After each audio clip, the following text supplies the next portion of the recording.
ಓಂ ನಮೋ ವೆಂಕಟೇಶಾಯ. ಸರ್ವಾವಯ ಸರ್ವಾವಯ ಸೌಂದರ್ಯ ಸೌಂದರ್ಯ ಸಂಪದಾ ಸಂಪದ ಸರ್ವಚೇತಸಾಂ ಸರ್ವಚೇತಸಾಂ ಸದಾ ಸದಾ ಸಂಮೋಹನಾಯಾಸ್ತು ಸಂಪೂರ್ಣಾಯಾಸ್ತು ವೆಂಕಟೇಶಾಯ ವೆಂಕಟೇಶಾಯ ಮಂಗಳಂ ಮಂಗಳಂ ನಿತ್ಯಾಯ ನಿತ್ಯಾಯ ನಿರವಧ್ಯಾಯ ನಿರವಧ್ಯಾಯ ಸತ್ಯಾನಂದ ಸತ್ಯಾನಂದ ಚಿದಾತ್ಮನೇ ಚಿದಾತ್ಮನೆ ಸರ್ವಾಂತ ಸರ್ವಾಂತ ರಾತ್ಮನೆ ಶ್ರೀಮನ್ ರಾಸ್ಮನೆ ಶ್ರೀಮ ವೆಂಕಟೇಶಾಯ ಮಂಗಳಂ ವೆಂಕಟೇಶಾಯ ಮಂಗಳಂ. ಸ್ವತ್ಸರ್ವವಿದೆ ಸ್ವತ್ಸರ್ವವಿದೆ ಸರ್ವಶಕ್ತಯೇ ಸರ್ವಶಕ್ತಿಯೇ ಸರ್ವಶೇಷಿನೇ ಸರ್ವಶೇಷಿನೇ ಸುಲಭಾಯ ಸುಲಭಾಯ ಸುಶೀಲಾಯ ಸುಶೀಲಾಯ ವೆಂಕಟೇಶಾಯ ಮಂಗಳಂ. ವೆಂಕಟೇಶಾಯ ಮಂಗಳಂ. Om Namo Venkateshaya. Yesterday we placed Mangalam upon his feet, his eyes and his holy abode at Tirumala. Today we move deeper to his beauty, his eternal bliss and his simple, gentle nature. Now let's explore the meaning of today's shlokas. Today's theme is the Lord's beauty, eternity and simplicity. Let us listen, chant and then dwell in their meaning. Sarvavaya saundarya sampada sarvachetasam sada sammohanayastu Venkateshaya mangalam. To Venkatesha, whose body is the very definition of beauty, every limb brimming with grace, charming and drawing every heart, mangalam. Nityaya niravadhyaya satyananda chidatmane sarvantaratmane Srimad Venkateshaya mangalam.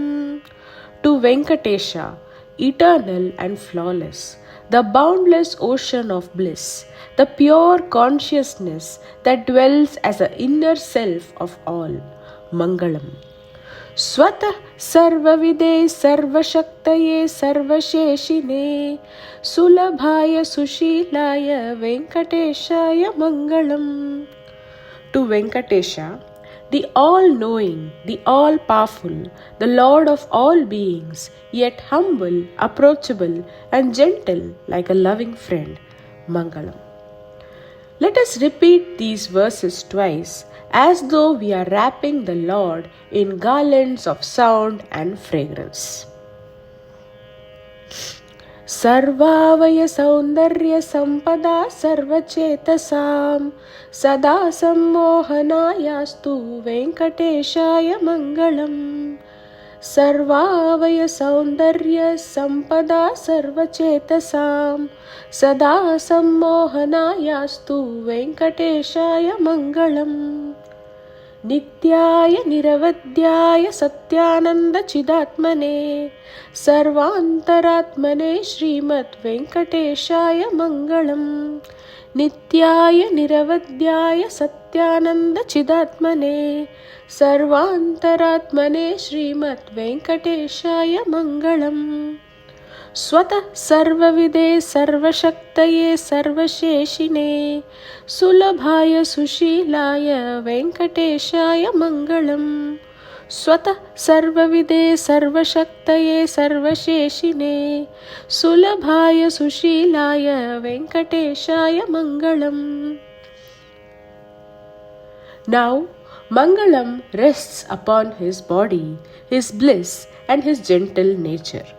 Together with the earlier verses, we have offered at his feet his eyes, his presence and his form. Let us chant 1 to 6 shlokas together.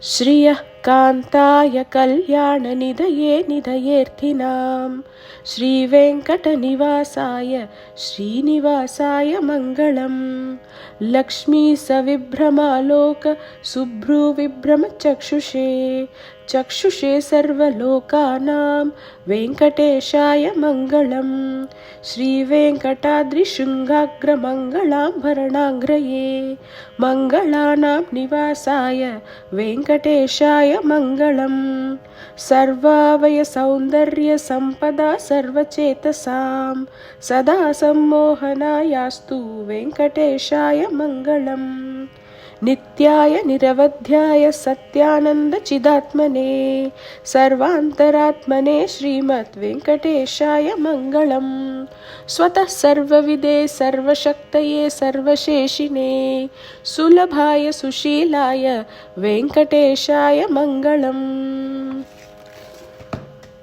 Today we celebrated the Lord's beauty that enchants, His bliss that never fades, and His simplicity that embraces all. Tomorrow we meet Him as the Supreme Brahman, timeless, infinite, and merciful. May our day shine bright with His blessings. Om Namo Venkateshaya.